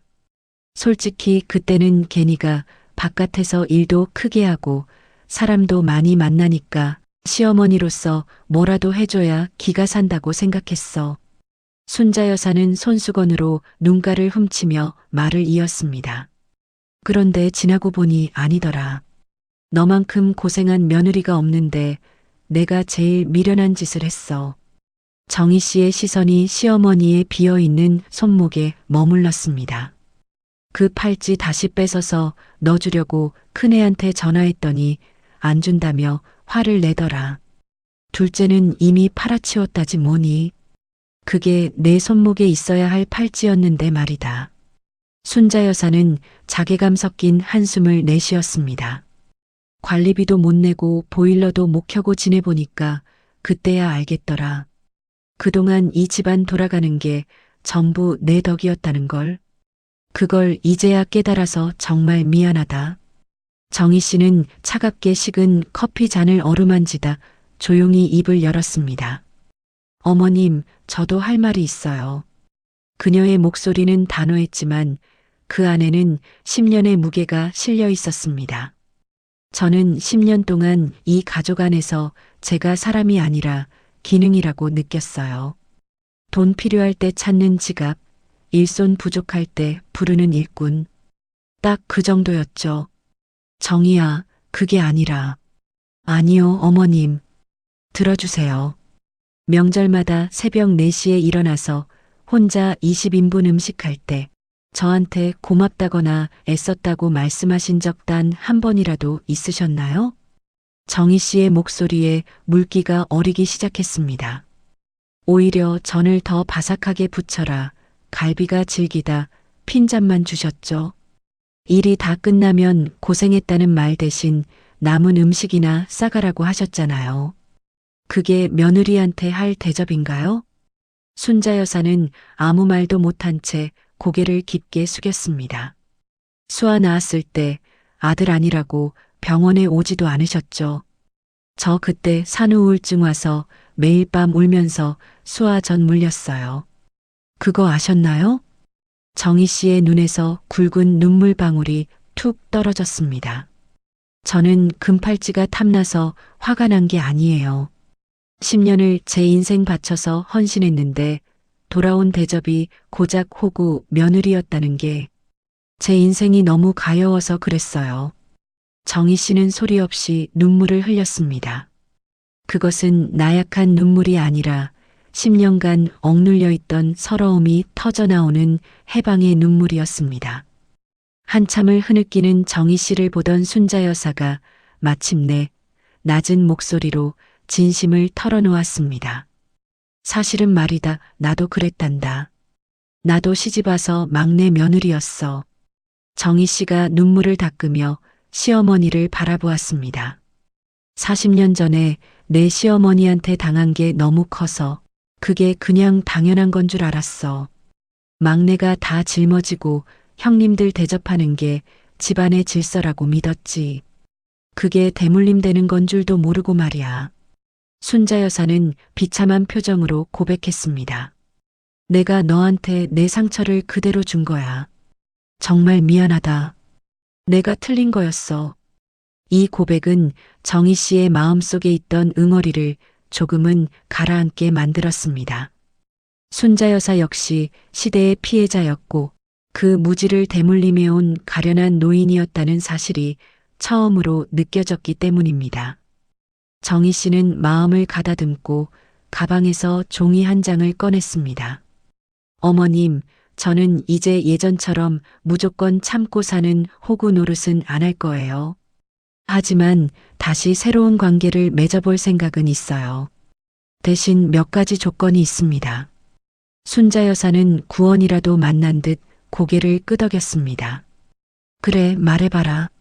네가 하라는 대로 다 하마. 첫째, 시댁 생활비는 이제부터 새 아들이 정확히 3분의 1씩 분담하세요. 제 개인 월급에서는 단 1원도 나가지 않을 겁니다. 정희 씨의 목소리는 칼처럼 날카로웠습니다. 둘째, 앞으로 명절 음식은 새 며느리가 똑같이 나누어 하거나 아니면 다 시장 음식으로 대체하겠습니다. 저 혼자 부엌에 서는 일은 다시는 없을 거예요. 그래, 당연하지. 그러자꾸나. 셋째, 앞으로 어머님이 며느리들을 차별하거나 저를 무시하는 행동을 단 한 번이라도 하시면 저는 그 즉시 어머님과의 관계를 영원히 끊겠습니다. 순자 여사는 긴장한 듯 마른 침을 삼켰습니다. 그리고 마지막입니다. 조만간 온 가족이 모인 자리에서 어머님이 저에게 공개적으로 정식 사과하세요. 순자 여사의 얼굴에 찰나의 망설임이 스쳐 지나갔습니다. 평생을 어른 대접받으며 자존심 하나로 버텨온 그녀에게 아들들과 다른 며느리들 앞에서 고개를 숙이는 것은 죽기보다 싫은 일일지도 모릅니다. 정희 씨는 그런 시어머니의 눈을 피하지 않고 덧붙였습니다. 어머님, 저도 지난 10년 동안 자존심 다 버리고 살았어요. 이 정도 대가도 치르지 않으시겠다면 저도 다시 돌아갈 이유가 없습니다. 한참을 침묵하던 순자 여사가 마침내 무겁게 고개를 끄덕였습니다. 그래, 알았다. 내가 그렇게 하마. 두 사람 사이의 긴 협상이 마무리되었습니다. 카페를 나서던 중 순자 여사가 문을 열려던 정희 씨의 손등을 우연히 발견했습니다. 아니, 이게 뭐냐? 손등에 웬 흉터가 이렇게. 정희 씨는 무심하게 손을 내리며 대답했습니다. 설날에 어머니 집에서 혼자 전 부치다가 기름 튄 거예요. 순자 여사는 그 붉은 화상 자국을 가만히 어루만졌습니다. 까칠한 노인의 손길에 정희 씨의 어깨가 움찔거렸습니다. 미안하다, 정말 미안하다, 애미야. 순자 여사의 진심 섞인 사과에 정희 씨는 살짝 손을 빼내며 말했습니다. 어머님, 미안한 건 이제 말이 아니라 행동으로 보여주세요. 저 지켜볼 거예요. 순자 여사는 눈시울을 붉히며 고개를 끄덕였습니다. 그래, 내 꼭 약속하마. 카페 문을 나서자 눈부신 봄볕이 두 사람을 비추었습니다. 정희 씨는 이제야 가슴을 옥죄던 납덩이가 조금은 가벼워진 것을 느꼈습니다. 그녀는 시어머니를 향해 짧은 인사를 남기고 자신의 차를 향해 당당하게 걸어갔습니다. 이제 곧 벌어질 가족회의에서의 거대한 폭풍을 예감하면서도 정희 씨의 발걸음은 그 어느 때보다 가볍고 단단했습니다. 설 연휴가 지난 지 어느덧 2달 반. 꽃샘 추위가 가시고 완연한 봄 기운이 돌 무렵 시어머니 순자 여사의 거실에 팽팽한 긴장감이 감돌았습니다. 막내 재원 씨가 어머니가 중대한 발표를 하신다니 무조건 모이라며 형들에게 최후 통첩을 보냈기 때문이죠. 큰형 재혁 씨는 바쁜데 주말에 웬 가족회의냐며 투덜댔지만 순자 여사가 직접 전화를 걸어 안 오면 자식 인연 끊겠다고 엄포를 놓는 바람에 마지못해 발걸음을 했습니다. 둘째 재훈 씨 역시 아내 미영 씨의 날 선 핀잔을 귓등으로 들으며 거실 한쪽 소파에 몸을 구겨 넣었습니다. 시어머니와 세 아들, 그리고 세 며느리. 온 가족이 한자리에 모인 것은 지난 설날 이후 처음 있는 일이었습니다. 모두가 어색한 침묵 속에 눈치만 살피던 그때 순자 여사가 천천히 자리에서 일어났습니다. 그녀의 시선은 정중앙에 앉은 막내 며느리 정희 씨를 향해 있었습니다. 오늘 내가 너희를 부른 건 지난 10년의 잘못을 바로잡기 위해서다. 순자 여사의 목소리가 거실을 울렸습니다. 정희야, 내가 다들 보는 앞에서 너한테 정식으로 말한다. 순자 여사가 정희 씨를 향해 깊게 고개를 숙였습니다. 내가 지난 10년 동안 너를 사람 대접 못했다. 명절마다 너 혼자 그 고된 일을 다 하게 시키고 생활비며 용돈이며 내 월급에서 다 받아 쓰면서도 고마운 줄을 몰랐다. 거실에 모인 다른 형제들의 눈이 휘둥그레졌습니다. 금팔찌를 너 빼고 다른 며느리들에게만 준 것도 내가 정말 잘못한 일이다. 애미야, 진심으로 미안하다. 정희 씨는 무표정한 얼굴로 가만히 시어머니의 사과를 받았습니다. 눈물은 나지 않았습니다. 카페에서 이미 마음의 찌꺼기를 다 쏟아냈기에 지금 그녀의 가슴 속엔 오직 단단한 이성만이 남아 있었죠. 수연 씨와 미영 씨는 가시방석에 앉은 듯 불편한 기색을 감추지 못했고 재혁 씨와 재훈 씨는 민망함에 고개를 들지 못했습니다. 하지만 진정한 폭풍은 이제부터 시작이었습니다. 남편 재원 씨가 가방에서 두툼한 서류 뭉치를 꺼내 탁자 위에 올려놓았습니다. 형들, 형수님들, 이거 어머니 통장 내역 10년치야. 똑똑히 봐. 재원 씨가 서류를 한 장씩 넘기며 냉정한 목소리로 팩트를 꽂았습니다. 매달 정희가 보낸 150만 원이 지난 120개월 동안 하루도 안 빠지고 찍혀 있어. 그런데 여기 봐. 큰형한테 나간 돈도 있네. 사업 미천이라고 어머니가 빼준 3천만 원. 이거 전부 정희가 보낸 돈이야. 재혁 씨의 얼굴이 순식간에 하얗게 질렸습니다. 아내 수연 씨는 당황한 듯 시선을 허공으로 돌려버렸죠. 둘째도 마찬가지야. 형 결혼할 때 축의금 500만 원 정희가 냈어. 형네 아파트 전세금 보태준 1천만 원도 어머니가 정희 돈 아껴서 주신 거야. 기억나? 재훈 씨는 입술을 달싹거렸지만 아무런 변명도 내놓지 못했습니다. 지난 10년간 형들은 어머니한테 합쳐서 3천만 원도 안 보냈어. 그런데 정희는 2억 5천만 원을 보냈다고. 이게 지금 정상이냐고. 구체적인 숫자가 거실 바닥에 내동댕이 쳐지자 자리는 얼음장처럼 싸늘해졌습니다. 평소 자기 형편이 어렵다며 매번 꼬리를 뺐던 형들은 2억 5천만 원이라는 거대한 숫자 앞에 압도당해 할 말을 잃었습니다. 그때 큰형님 수연이 조심스럽게 반격을 시도했습니다. 그래도 그건 정희 동서가 자발적으로 한 거잖아요. 우리가 억지로 시킨 건 아니지 않나? 정희 씨가 처음으로 입을 열었습니다. 그녀의 목소리는 차가운 얼음 송곳 같았습니다. 큰형님, 제가 자발적으로 한 거 맞아요. 제 진심이었으니까요. 그런데 제 자발적인 희생이 사라지니까 어머니가 관리비도 못 내고 추위에 떠셨잖아요. 그게 자발적인 기부인가요? 아니면 제가 의무처럼 짊어진 빨대였나요? 수연 씨가 움찔하며 입을 다물자 정희 씨는 한 걸음 더 나아갔습니다. 그리고 형님, 어머니한테 빌려간 500만 원은 언제 갚으실 건가요? 그것도 제 돈이에요. 제 딸수와 학원비 빌리러 다닐 때 형님은 팔찌 차고 계셨잖아요.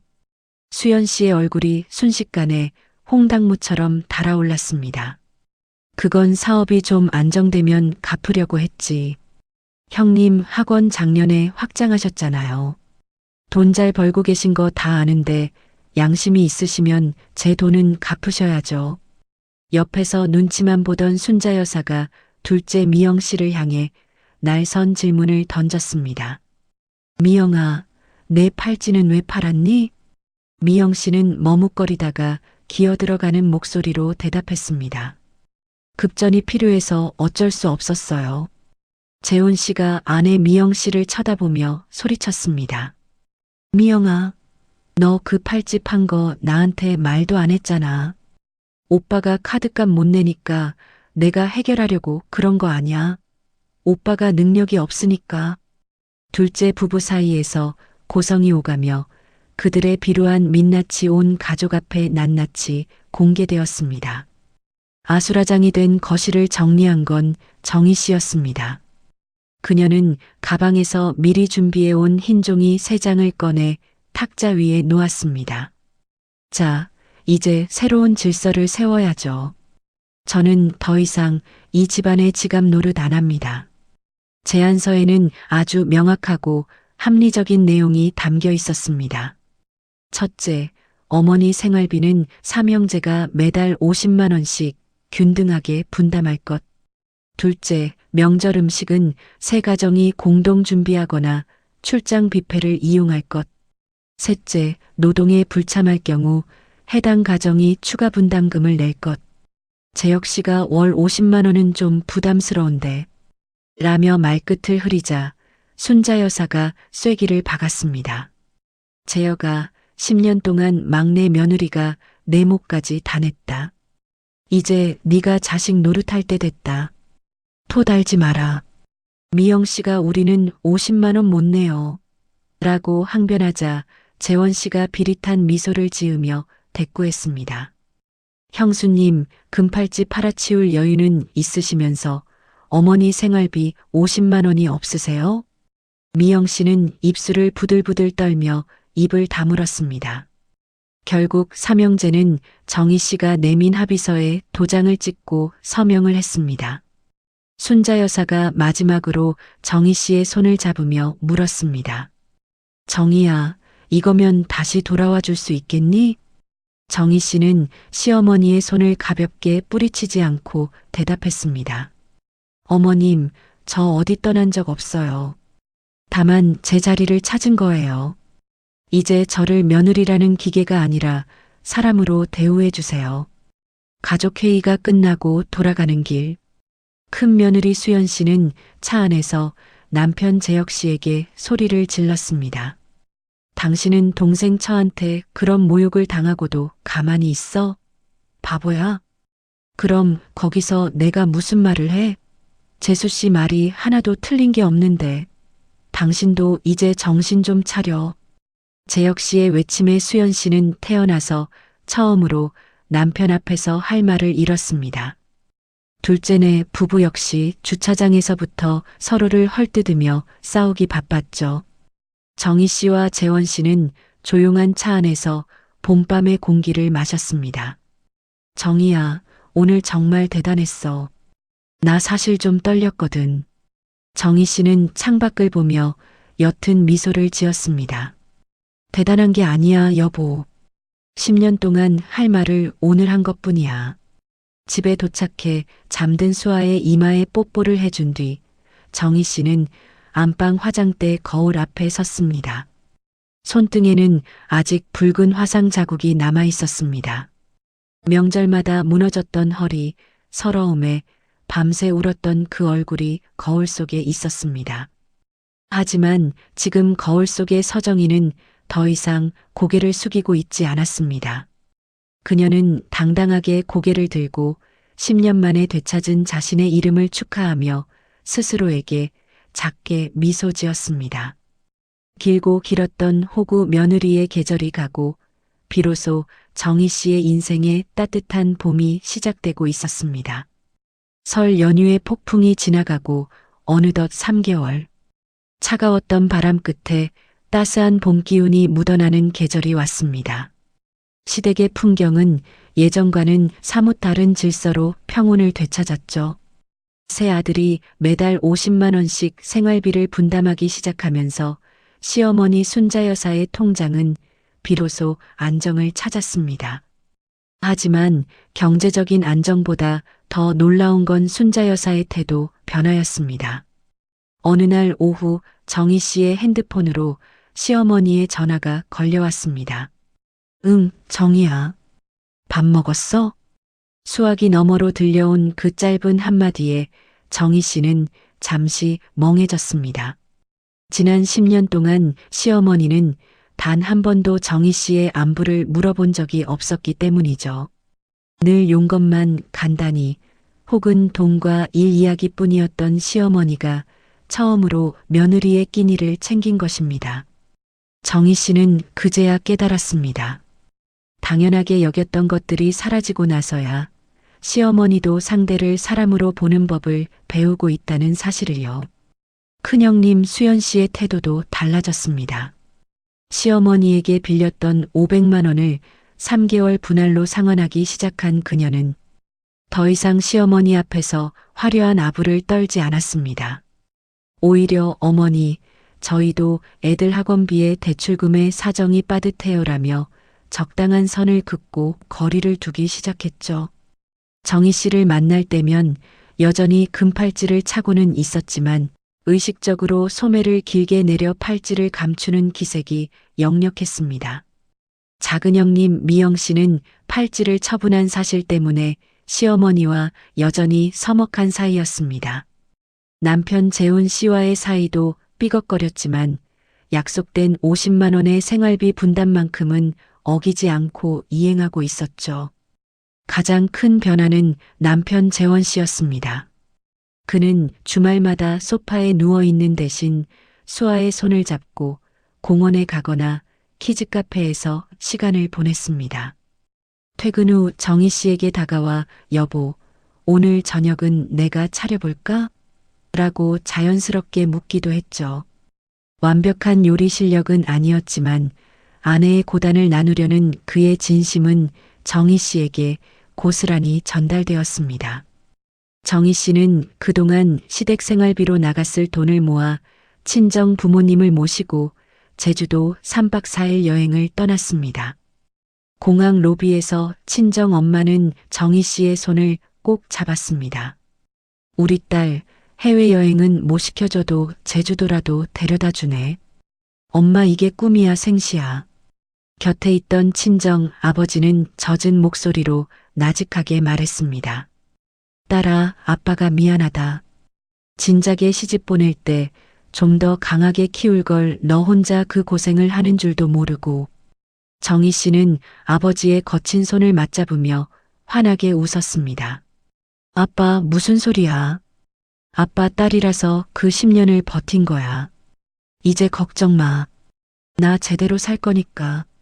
제주도 푸른 바닷가에서 수아와 함께 모래성을 쌓으며 뛰어노는 정희 씨의 얼굴에는 10년 만에 처음으로 명절의 그림자가 없는 진짜 웃음이 피어올랐습니다. 직장에서도 새로운 도전이 시작되었습니다. 정희 씨는 미뤄두었던 과장 승진 면접을 보러 면접장에 들어섰습니다. 면접관이 물었죠. 정희 씨, 경력이 10년인데 왜 이제야 승진에 지원하셨습니까? 정희 씨는 당당하게 고개를 들고 대답했습니다. 그동안 제 에너지를 제가 아닌 다른 곳에 쏟느라 조금 돌아왔습니다. 하지만 이제는 온전히 제 커리어와 인생에만 집중하려 합니다. 면접장을 걸어 나오는 정희 씨의 뒷모습에는 자신감이 넘쳐 흘렀습니다. 며칠 뒤 시어머니로부터 택배 박스 하나가 도착했습니다.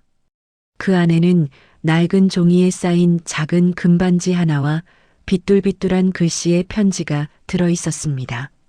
정희야, 이거 내가 결혼할 때 시어머니한테 받은 건데 40년을 간직했단다.